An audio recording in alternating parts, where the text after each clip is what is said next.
नमस्कार दोस्तों, आप सभी का स्वागत है कहानी आपकी और मेरी ग्रहों की जुबानी यूट्यूब चैनल के ऊपर। इसमें आज जो हम लोग बात करेंगे कर्क लग्न के लिए बात करेंगे, कैसा रहेगा 7 फरवरी से 13 फरवरी तक का आपका समय। इसमें आप देखेंगे चंद्रमा आपके लग्नाधिपति हैं, आपके लिए दसम स्थान के अंदर में रहेंगे। दसम स्थान जो है मंगल का राशि है, मंगल की राशि है आपके लिए, और दसम स्थान जो है वो चंद्रमा जो है आपको वहाँ पे उनका अश्विनी और भरणी नक्षत्र में रहेगा। देखिए इसमें सबसे बड़ी बात जो है चंद्रमा मंगल की राशि में है। मंगल आपको करियर ओरिएंटेड लेके जाते हैं, करियर काम की तरफ में लेके जाते हैं, और मंगल इस समय में आपके छठे स्थान में चल रहे हैं, यानी कि रोग ऋण और शत्रुओं के लिए। आप कभी देखेंगे तो आपका भाग्य जो है वो शत्रुओं के द्वारा दबाया जाता है, क्योंकि छठा स्थान जो है वो गुरु की राशि आती है और भाग्य के कारक भी गुरु ही वहाँ पे रहते हैं। तो जीवन के अंदर में आपकी प्रोग्रेस के अंदर में अगर आप देखेंगे तो आपको कर्क लग्न के जातक शत्रुओं की वजह से आपका जो है कभी कभार भाग्य को आपको नुकसान देखना पड़ता है। और यहाँ पे अगर आप देखेंगे तो गुरु जो हैं, जो आपके छठे स्थान के स्वामी है, तो कई बार उनका आपके लिए अगर स्ट्रांग पोजीशन है तो आप अपनी बुद्धि और विजडम से उनको परास्त करते हुए भी आगे निकल जाते हैं। आपके लिए मंगल जो है वो आपके फर्स्ट हाउस में नीच के होते हैं, डेबिलिटेड होते हैं, क्योंकि वहाँ पे काल पुरुष की कुंडली के अंदर में 4th हाउस आपका हृदय के अंदर में आता है। और यहीं पे अगर आप देखें तो मंगल जो है, मंगल आपके पंचम राशि भी मंगल की रहती है, यहाँ पे चंद्रमा डेबिलेटेड रहते हैं, तो ये कई बार संतान के लिए आपको चिंता लेके आता है, बच्चों के लिए चिंता को बनाए रखता है। यहाँ पे आप देखेंगे सूर्य जो है आपके सप्तम स्थान में बैठे हुए, सप्तम स्थान में धनिष्ठा नक्षत्र में है, और ये समय जो है उसके बाद कुंभ राशि के अंदर में चले जाएंगे 13 तारीख को। तो तब तक जो है चंद्रमा आपके लिए जो है एक धनिष्ठा नक्षत्र यानी कि मंगल के नक्षत्र में आके उनका ये समय जो आपके लिए स्पाउस के साथ में जो आपका तालमेल बैठ रहा था, तो वो 12 तारीख तक के बाद में आपको ठीक हो जाएगा, यहाँ पे आप देखेंगे। परंतु यहाँ पे अगर आप देखेंगे तो सूर्य जो है वो सप्तम आपके अष्टम स्थान में जाएंगे, तो इन लॉस के परिवार की तरफ में वहाँ पे आपको ईगो वगैरह देखने को मिलेगा। किसी गुरु के साथ में बैठे हुए हैं तो कोई बड़ा चेंजेस वगैरह जीवन के अंदर में लेके वो आते हैं। अष्टम स्थान जैसा आप जानते हैं, अष्टम स्थान जो 6, 8, 12 जो घर होते हैं वो बहुत ज़्यादा पॉजिटिव नहीं मानते, और छठे स्थान के स्वामी जो है अष्टम स्थान में, तो विपरीत राजयोग यहाँ पे बनने का कार्य रहता है। शनि के बारे में अगर आप देखें तो शनि जो है वो आपके लिए बहुत महत्वपूर्ण है। शनि जो है मकर राशि के अंदर में आ रखे हैं, और आप अपने संबंधों को यहाँ पे सीक्रेट रखते हैं, और कई बार शनि जो है सप्तम स्थान में रहते हैं तो मारक स्थान भी रहता है, और तीसरी दृष्टि से 1, 2 तीसरी दृष्टि से देख रहा है तो पिता के घर की तरफ में देख रहा है, साथ के साथ में दसम दृष्टि से देख रहा है तो माता के घर के स्थान में देख रहा है, तो माता पिता की सेहत का ध्यान देने की आवश्यकता यहाँ पे पड़ती है। और सूर्य और शनि दोनों साथ में है, तो सूर्य और शनि की उपासना करने से आपको, बेसिकली शनि की उपासना करने से आपको लाभ देखने को मिलेगा। अगर पेरेंट्स की तबीयत वगैरह ज़्यादा सही नहीं है तो उसमें आपको सुधार देखने को मिलेगा। बुध आपके लिए, देखिए बुध आपके लिए 12वें स्थान के स्वामी हैं, और साथ के साथ में आपके लिए छठे स्थान के स्वामी है। तो बुध जो है सबसे बड़े शत्रु आपके लग्न के लिए रहते हैं, और बुध इस समय में आपको देखिए तो बुद्धि के अंदर में सूर्य और बुध का बुधादित्य योग सप्तम स्थान में अवश्य चल रहा है। और यहाँ पे बुध जो है वो आपके लिए उत्तराषाढ़ा नक्षत्र यानी कि सूर्य के ही नक्षत्र के अंदर में लेके जा रहे हैं, तो वह स्थान को कर रहे हैं। सूर्य धन से संबंधित रहते हैं, हॉस्पिटल से संबंधित रहते हैं, तो हॉस्पिटल वगैरह की तरफ में लेके जा रहे हैं। साथ के साथ में आइसोलेट होकर एफर्ट्स को भी लेके आते हैं, तो कई बार अकेले होकर आपको एफर्ट्स की तरफ में बढ़ाने का कार्य लेके जाते हैं। राहु जो है वो आपके उपचय स्थान यानी कि 11वें स्थान में बैठे हुए हैं। राहु यहाँ पे लाभ प्राप्त कराने का कोशिश कर रहे हैं, आपको मित्रों के साथ में कम्युनिकेट करने का कोशिश यहाँ पे लेके आ रहे हैं। केतु जो है वो बहुत इंपॉर्टेंट होगा। केतु विशाखा नक्षत्र में जाएंगे 8 तारीख को, तो वो एक गुरु के नक्षत्र में उनका परिवर्तन होगा। आपको गुरु के नक्षत्र में, गुरु इस समय में आपके अष्टम स्थान में चल रहे हैं, तो भाग्य के अंदर में आपको चेंजेस लेके वो आएंगे। और साथ के साथ में आध्यात्म की तरफ में और बढ़ाने का, अपने लक्ष्य की तरफ में लेके जाने का 2 चीज़ों से आपको एक लक्ष्य की तरफ में केंद्रित करते हुए आपको लेके जाएंगे। तो जो आपका पैशन होगा, जो आपका लक्ष्य होगा, वहाँ पे आपको दृढ़ता से कार्य को बढ़ाते हुए आप उसमें देखेंगे। सडन चेंजेस आप लेके आएंगे, लक्ष्य के ऊपर में एक सडन चेंजेस को आप अपने जीवन में देखेंगे।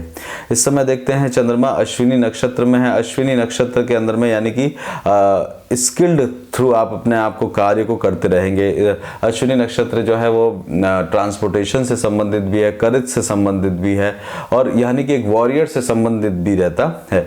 और अश्विनी नक्षत्र केतु का नक्षत्र है। केतु आपके पंचम स्थान में, संतान पक्ष के अंदर में, आपकी खुद के बुद्धिमत्ता के अंदर में, और त्रिकोण के अंदर में बैठा हुआ है। तो बहुत जल्दी से कार्य को करने का आप इस समय कोशिश करेंगे।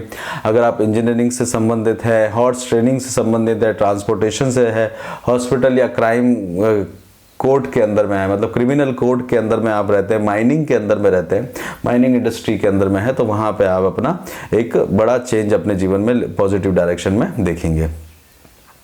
इसके बाद में चंद्रमा जो है आपके लिए देखा जाए तो 8 तारीख को भरणी नक्षत्र में जाएंगे। भरणी नक्षत्र के अंदर में आप जो है वो एक अपने आप को देखिए यम से संबंधित है भरणी नक्षत्र, तो किसी कारण थोड़ा सा दुख भी लेके आता है, सेल्फ कंट्रोल भी करना पड़ता है, डिसिप्लिन में भी आना पड़ता है। धर्म के देवता हैं, यमराज को धर्म के देवता है, तो आपको अपने अंदर बहुत सारे चेंजेस को लेके वो आएगा और नई लाइफ जीवन की तरफ में आपको लेके जाने वाला है। और साथ के साथ में किसी तरह का फिजिकल इंजरी से भी बचने का कोशिश आप इस समय करिएगा, क्योंकि वो आपके लिए बेटर है। क्योंकि मंगल जो है 1 2 3 4 5 6 7 8 अष्टम दृष्टि से फर्स्ट हाउस में देख रहे, तो फिजिकल इंजरी से सावधान रहने की आवश्यकता रहेगी। और यहाँ पे आप जो है खुद का सेल्फ प्योरिफिकेशन या खुद के बारे में, खुद को इम्प्रूव करने के बारे में, और बहुत कोई भी तरह की परेशानी आएगी उसका आप ओवरकम होते हुए देखें, क्योंकि ओवरकम बाय ग्रेट ऑड्स, यानी कि भरणी नक्षत्र के अंदर में आप कोई भी तरह की परेशानी से वो आगे बढ़ने का रास्ता लेके आता है। शुक्र का नक्षत्र है भरणी नक्षत्र, यानी कि आपके 6ठे स्थान के अंदर में शुक्र इस समय चल रहे हैं, तो स्पाउस से रिलेटेड वहाँ पे आपको 6ठा स्थान जो रहता है वो सेपरेशन का भी रहता है, तो उसके अंदर में सावधानी से लेके आएगा। उसके बाद में चंद्रमा जो है वो आपके कृतिका नक्षत्र में जाएंगे। कृतिका नक्षत्र जो है वो वृषभ राशि के अंदर में जाएंगे, वहाँ पे राहु ऑलरेडी बैठे हुए हैं, और यहाँ पे चंद्रमा जो है एग्जॉल्टेड होते हैं वृषभ राशि में।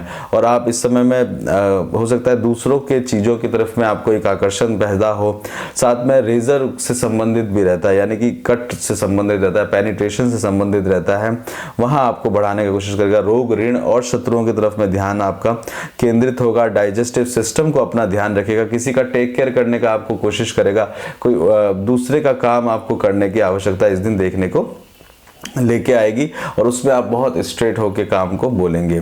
उसके बाद में 10 तारीख को चंद्रमा रोहिणी नक्षत्र के अंदर में जाएंगे, बैलेंस नक्षत्र में जाएंगे, और रोहिणी नक्षत्र के अंदर में आप अपनी हैबिट्स को ऊपर में ध्यान दीजिएगा, और सबसे जो है वो एक संवाद एकत्रित करने का कोशिश करेंगे, नई चीज़ को क्रिएट करने का कोशिश करेंगे, अपने पैशन को बढ़ाने का कोशिश करेंगे।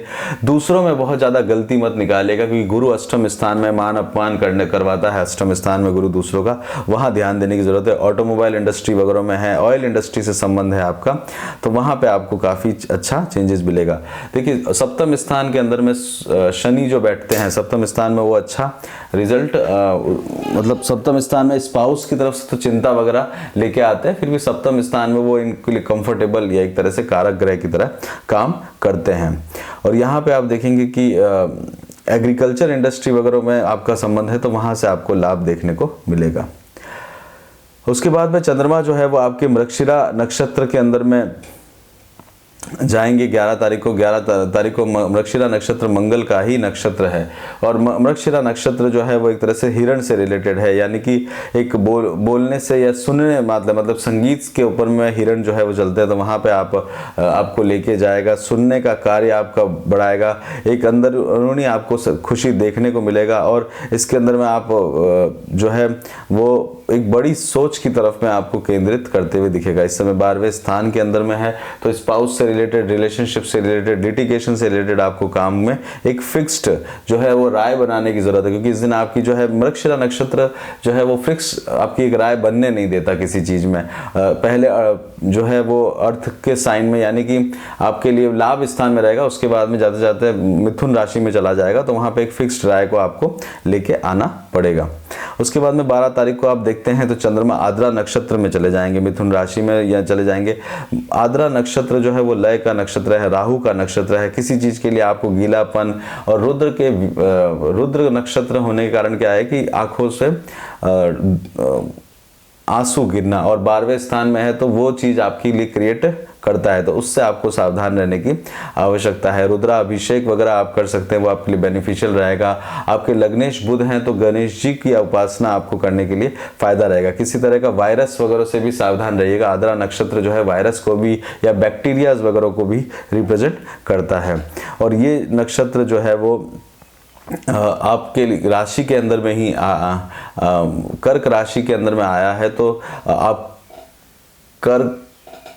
मिथुन राशि के अंदर में आया, माफ करिए, कर्क लग्न में, तो आपको वह स्थान के अंदर में, आइसोलेशन के अंदर में, हॉस्पिटल के अंदर में वहां पे लेके जाता है। देखिए लग्नेश का 12वें स्थान के अंदर में आना, तो विचारों के अंदर में इमोशनली आप जो है वो किसी चीज से काफी एसोसिएटेड होंगे। आपके लिए बुध जो है वो आपके लिए 12वें स्थान और तृतीय स्थान का स्वामी है। लग्नेश जो है आपके चंद्रमा है जो कि मन से रिप्रेजेंट करते हैं। आगे बढ़ने से पहले आपसे रिक्वेस्ट करेंगे कि अगर आप चैनल को सब्सक्राइब करिए ताकि आपको मंथली और वीकली प्रेडिक्शंस रेगुलरली मिल सके। इसमें हेल्थ के लिए बात करते हैं तो हेल्थ का ध्यान देने की आपको ज़रूरत है। एजुकेशन के अंदर में एफर्ट्स आपके बढ़ेंगे। पेरेंट्स की हेल्थ की लेने की विशेष करके ज़रूरत है। शादी के लिए प्लान करें तो इस समय ना करें, 12 तारीख के बाद में आपको अच्छी अपॉर्चुनिटी मिलेगी वहाँ पे।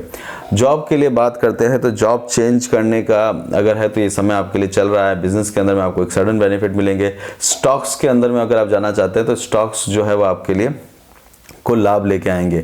घर के अंदर में घर के लिए लोन लेना चाहते हैं तो वहां पे आपको फायदा देखने को मिलेगा। बच्चों के लिए अगर आप प्लान कर रहे हैं तो केतु विशाखा नक्षत्र में लेके जाएंगे और वहां पे आप जो है बच्चों के लिए प्लान इस समय में प्लानिंग में ले सकते हैं, क्योंकि चंद्रमा जो है वह आपके लग्नेश जो है वह आपके लाभ स्थान की तरफ में इस सप्ताह में गोचर करेंगे। शत्रुओं के लिए कर रहे हैं तो शत्रुओं का थोड़ा सा ध्यान देने की जरूरत है। और विशेष करके आप 12-13 तारीख को आप जो है विशेष करके ध्यान दीजिएगा। शुक्र और मंगल की जो दृष्टि वहाँ पे आपके 12वें स्थान पे रहेगी, तो रोग ऋण और शत्रुओं से आपको सामना हो सकता है।